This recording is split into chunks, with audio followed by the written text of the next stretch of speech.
santan ɲɛnajɛ kɛ santan min ye baara minnu sera ka kɛ santan kɔfɛ fana kan ka bolomada minnu kɛ jɛɲɔgɔnw baarakɛɲɔgɔnw mali kɔnɔ mali kɔ ka diɲɛ fan caman fɛ bɛɛ lajɛlen nana ɲɛnajɛ in kɛnɛ kan baaraw kun cɛlen bi miiriya jumɛn bɛ aw yɛrɛ la PDP kɔnɔna na. Baara in kun cɛlen bi miiriya m'an na ka continuer sensibilisation ye toujours parce que c'est vrai que mɔgɔ caman bɔra a kalama a caman bɛ fana minnu t'a dɔn hali bi donc sensibilisation kan ka continuer a kan ka renforcer k'a étendu mali dugukolo fan bɛɛ kan Bamako ka taga région bɛɛ lajɛlen kɔnɔ ka ɲɛfɔli kɛ mɔgɔw ye mɔgɔw k'a faamuya k'a fɔ données personnelles lakanali o yɛrɛ de ka intérêt b'a la fɔlɔ ka sɔrɔ ka se jamana ka intérêt ma parce que ni bɛɛ ye données personnelles don ba la service bɛɛ ka a principe ta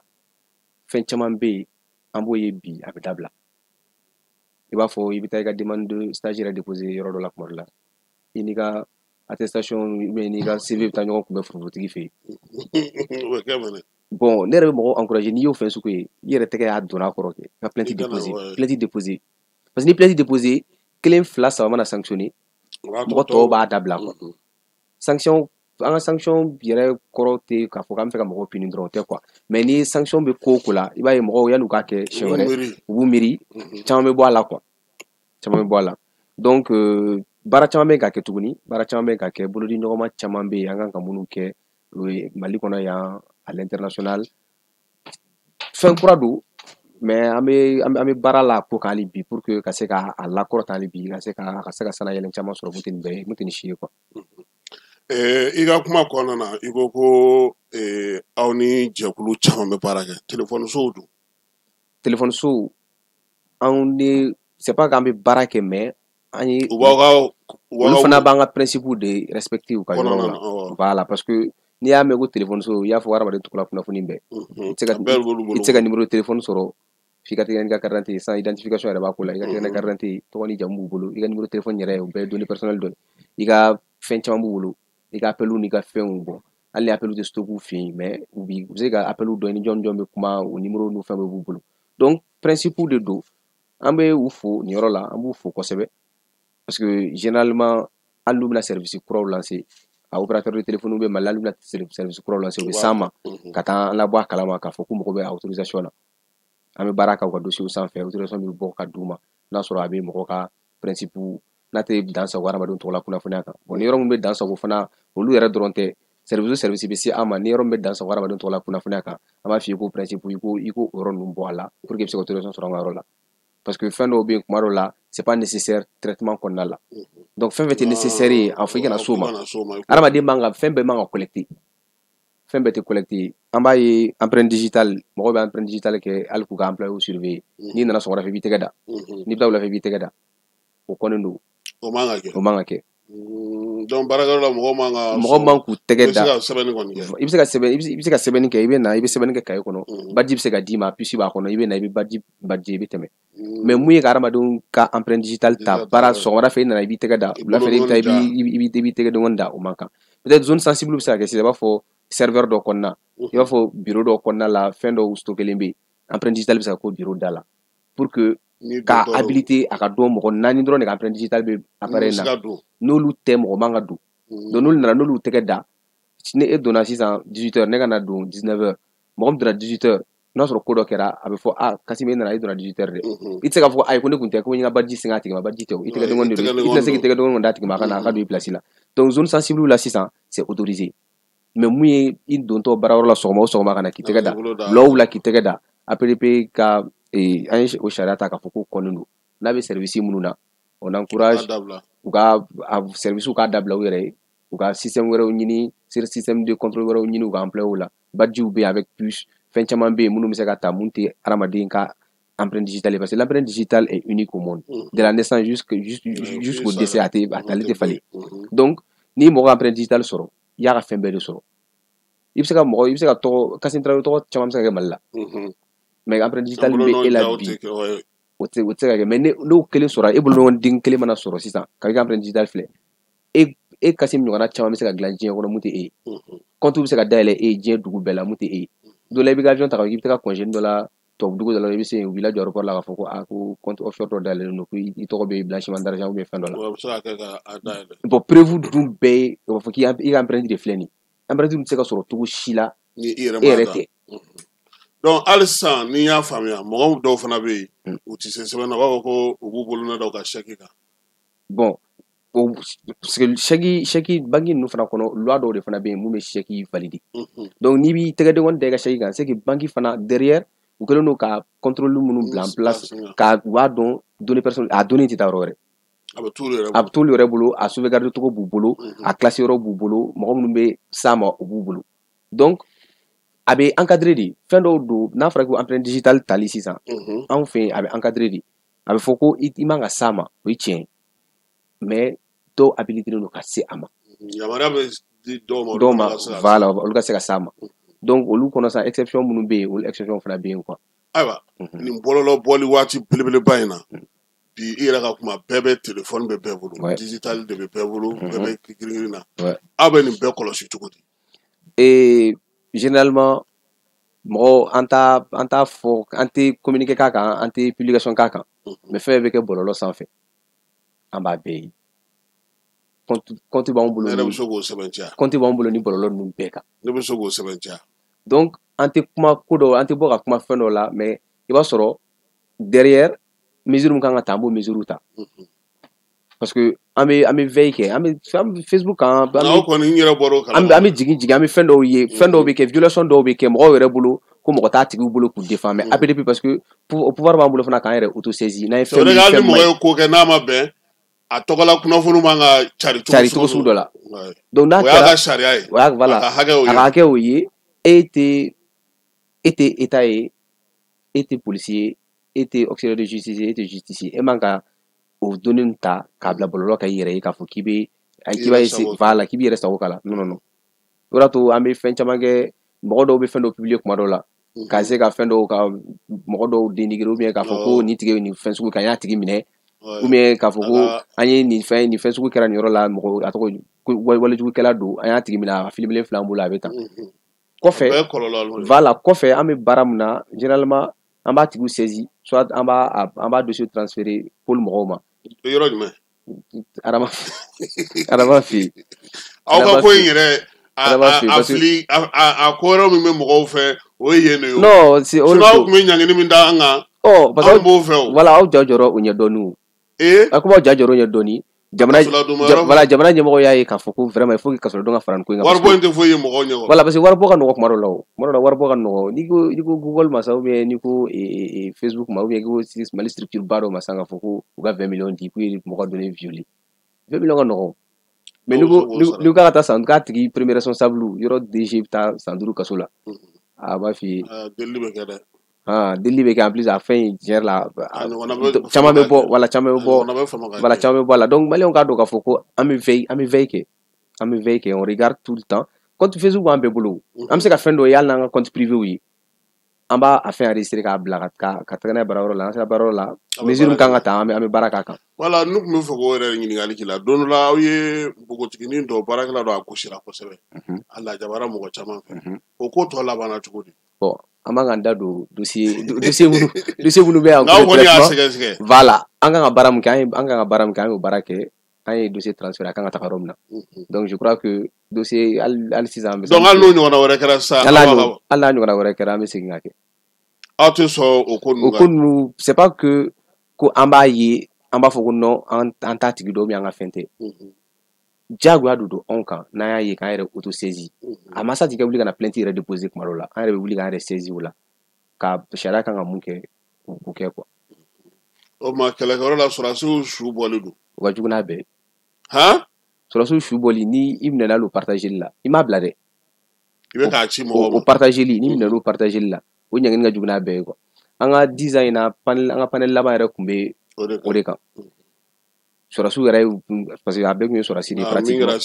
min kɛra CICB la sɔrɔdasiw yɛrɛ y'u ka damakasi la k'a fɔ ko généralement hali minnu bɛ front na a b'u moral saper de an bɛ ka c'est comme mɔgɔ minnu b'a partager minnu bɛ o vidéo ninnu partager ou bien k'o jajugu ninnu partager kɛ i bɛ ka a tɔgɔ banbagaci ninnu dɛmɛ u ka baara la de parce que u ka baara ye ka psychologiquement ka mɔgɔw affaibli ka mɔgɔw moral casser ka mɔgɔw moral saper bon n'u ye a ci u yɛrɛ dama ma n'a sera e ma en tant que citoyen malien e kan ka lajɔ de le fait que e b'a ci dɔnbaga dɔ ma k'i b'o tigila bɔ a kalama i b'a ci mɔgɔ 10 ɲɔgɔn ma o mɔgɔ 10 fana b'a ci mɔgɔ 10 wɛrɛ de ma donc finalement a jajugu bɛ taa bɛɛ fɛ yen hali minnu bɛ Bamakɔ yan minnu kan ka yɛlɛn ka taa fara kɛlɛkɛlaw kan et tout ça n'olu y'a image sugu nin a b'u ja tigɛ donc i bɛ se kɛlɛkɛyɔrɔ la ka sɔrɔ i dusu kamikaminen don donc c'est pas i tɛ se ka concentrer donc u ye conseil caman di k'a fɔ ko vraiment il faut que mɔgɔw yɛrɛ ka an ka auto formation k'an yɛrɛ kun n'an ye jajugu dɔw ye an yɛrɛ b'a dɔn a jajugu man ɲi an ka yɛrɛ bila a tigilamɔgɔ place la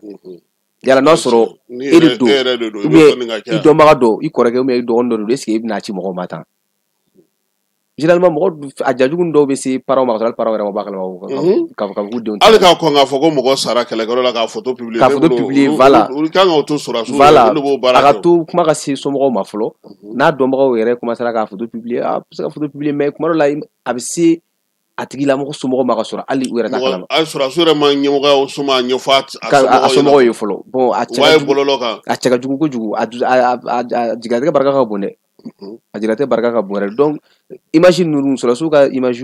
sur les réseaux sociaux dɔ ka da a kan k'a dabila yɛrɛ de a image diffuser kan ka dabila parce que a bɛ tiɲɛni min kɛ a t'o ɲali kɛ a bɛ tiɲɛni min kɛ a t'o ɲali kɛ donc o ye an y'a socialement fɔ n'an taara loi fana sira kan n'i bɛna n'a partager ou bien a diffuser ou bien a publier la ka sɔrɔ yamaruya t'e bolo e tɛ journaliste ye e ka yamaruya tɛ a papier t'e bolo k'a fɔ k'e kan k'a publier i bɛ se i tɛ bila APDP ka bolo kan sariya mun fɔ n'Ala sɔnna o bɛ da i kan. Ayiwa an b'a dɔn k'a fɔ an ye dɔ kɛ kuma na min ye APDP ye an kɔni bɛ san daminɛ na 10 ans ɲɛnamani tɛmɛna an bɛ se k'an sigi ni mun ye don nataw la baara bolo dalenw na ani an bɛna mun kɛ marabolow la fana est ce que sigiyɔrɔw b'aw bolo jabalaw bɛ yen wa. an bɛ baara la jabala ko kan marabolo kɔnɔna la parce que an y'a ye Bamakɔ dɔrɔn tɛna se ka Mali bɛɛ servi Bamakɔ tɛna se ka Mali bɛɛ servi donc il faut que an k'an gɛrɛ mɔgɔw la yɔrɔ jan fana fɛ parce que sisan diɲɛ bɛɛ b'a fɔ an bɛ a tɔgɔ dugu kelen de kɔnɔ internet kelen na fɛn bɛ kɛ Bamakɔ yan bi i bɛ to Silicon Valley k'a ye i bɛ to Siribala k'a ye i bɛ to Marakala i b'a ye donc an bɛɛ bɛ yɔrɔ kelen de sisan donc il faut que an yɛrɛ de ka gɛrɛ mɔgɔw la sisan u k'a dɔn u t'u dama kasi yɔrɔ min na ni ko y'u sɔrɔ n'u mago bɛ information na n'u mago bɛ conseil la ou bien n'u bɛ fɛ k'u ka traitement déclarer an ka sɔrɔ u kɛrɛfɛ très rapidement pour que an bɛ se ka sinon hali nin waati in na c'est vrai k'an yɔrɔ ka jan région na mais région caman b'an saisi structure caman bɛ région na an bɛ se ka Segu fo la an bɛ Kucalakaw fo la an bɛ Bugunikaw fo la u ka structure bɛ u ka wulikajɔ barika ka bon olu ka barika ka bon voilà bon o fana an bɛ sensibilisation caman kɛ a région na n ye région minnu fɔ sisan i b'a fɔ Sikaso ninnu an ye sensibilisation caman kɛ a yɔrɔ ninnu na an taara siɲɛ caman ni san 10 in kɔnɔna la an ye taga ko 5 6 yɛrɛ bɛɛ k'a yɔrɔ ninnu na pour que k'u sensibiliser an bɛ taa an bɛ mɔgɔ fara ɲɔgɔn kan hali an bɛ jeunes fara ɲɔgɔn kan parce que WhatsApp tile ninnu ni Facebook tile ninnu na jeunes de ka dérive ka ca kosɛbɛ jeunes de t'a dɔn u bɛ mun kɛ mɔgɔw bɛ ɲɔgɔn extorsion bɛɛ bɛ kɛ u bɛ ɲɔgɔn filmer position cɛjugu la ka se ka ɲɔgɔn ka chantage ni fɛnw kɛ an b'a yir'u la k'a fɔ fɛn don fɛn a kɔnnen don o yɛrɛ kɔfɛ fana sanction bɛ se ka bɔ a la donc on encourage les gens ne a kɔlɔlɔ bɛ minnu da la u ka wuli ka se an ma parce que généralement mɔgɔ caman b'i da de fɛn dɔw kan fana k'a fɔ ko n bɛ malo n bɛ fɛn bon n'i e y'a kɛ n bɛ malo ye a tigi mana daminɛ a tɛ dabila bilen une fois que a tigi ye wari bɔ i kun siɲɛ kelen gɛlɛya mana minɛ voilà a bɛ segin ka n'i ma donc n'a tigi bɛ ka chantage sugu kɛ i bɛ wuli ka se a ma sira jɛlenw bɛ yen sisan an bɛ bila to sira jɛlenw fɛ a tigilamɔgɔ bɛ appréhender ɲangini min kan ka d'a kan o ɲangini bɛ d'a kan ne kasɔrɔdenw de y'a ka fɛn ye a ka kasɔrɔdenw bɛ fɛn ka tila ka amande f'a ye n'Ala sɔnna. Ayiwa kumakuncɛ kuma jumɛn b'i fɛ. bon kumakuncɛ kuma kelen bɛ yen an bɛ structure invité an b'u invité u ka wuli ka se APDP la ni ko structure n bɛ k'a fɔ structure bɛɛ parce que structure foyi tɛ Mali la k'a fɔ k'i bɛ baara la k'a fɔ k'e tɛ baara kɛ ni hadamaden tɔgɔ la kunnafoniya hali minnu bɛ feere k'en ligne u bɛ baara kɛ ni hadamaden tɔgɔ la kunnafoniya vente en ligne les ventes physiques boutiquetigiw restaurants hôteliw cliniques bɛɛ lajɛlen quoi structure bɛɛ employé kelen de b'i bolo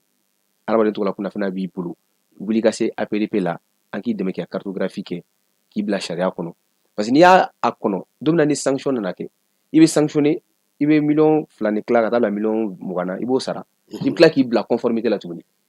Donc sanction tini ibali igatla ni bila sharia kono. Donc autant ni bila sharia kono directement yani sanction ga sima sanction juma mawre mi ntaro clef ko sa na ayi anga sang ay mise en demeure munu ci structure doma anyu to ko public bon anga faire akono ba ere o fana parce que ambi to bebla ni to bebla la fana abise abise ka jega autorité kan abise ka mo abise ka foko a che ere be ko bela et ere tu même pas arrêté donc yala ka su oro numa auto mo ka to journal ko na la parce que loi re ba autorisé ka fo ni structure munu mu conformer na yu sanctionner ou to ka fo journal d'annonce officiel kono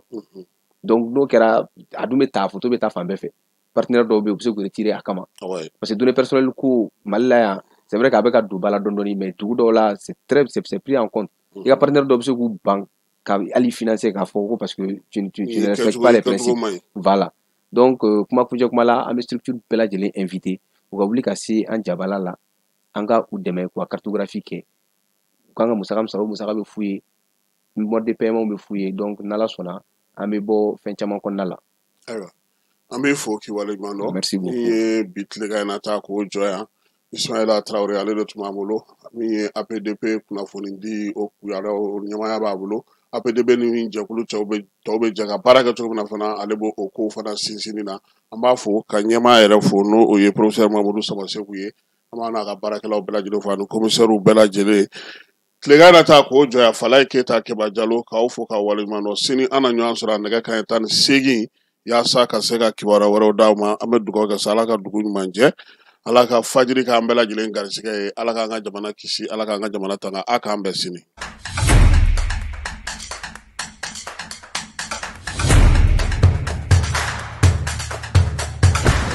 bismillah anga jamukan keneka données personnelles on en parle ni kuna fon tilmay mun bora APDP mo yoro ko ka da chakedaw kluka jamana chakedaw bararo privé inafo bankiu microfinance hôpitalu laboratoire de santé agence de communication presse écriture presse audiovisuelle menu boulangerie supermarché hôtel bar restaurant école publique école privée avocat notaire huissier pharmacie société de vente de véhicules jamana chakeda fefe baraken aramaden tokola kunafune malikono ko courrier bina se awma ka ou invité akona ko traitement déclaré au niveau de l'APDP ni courrier sera awma obse ka wuli ka se APDP la ako traitement ñogo fe awba cartographie ka don akona formulaire du rempli au formulaire rempli ko fa kan ka musaka joli sara o bela jelemi do kluka APDP la wala sa akona kunafuniya soro ni courrier nununa obse ka negajuru ci 20 23 86 15 ou bien ka wuli ka se APDP la ñefolika kawye ka o blasra